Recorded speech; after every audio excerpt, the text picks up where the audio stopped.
প্রাকৃতিক যে সৌন্দর্য এবং ন্যাচারাল যে বিউটিটা সেটা আসলে কেমন উপভোগ করছেন এবং দেখছেন।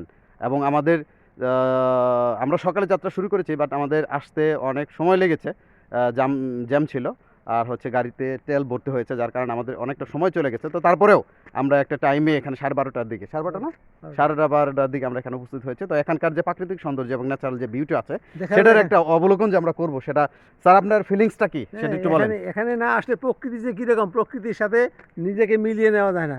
এখানে আসলে বোঝা যায় প্রকৃতি এবং মানুষ কীভাবে মিলেমিশে একাকার হয়ে যায়।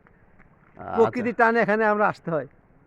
আমরা যে স্টুডেন্টদের নিয়ে আসলাম, ওদের তো একটা মার্কও আছে এই স্টাডি ট্যুরের উপরে, তাই না?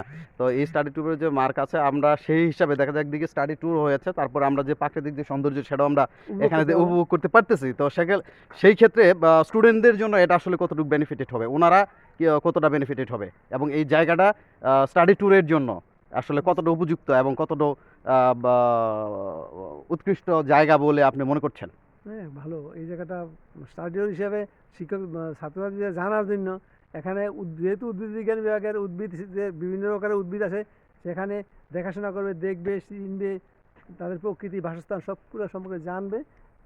এখানে জানার জন্য এটা কিন্তু খুব উৎকৃষ্ট স্থান।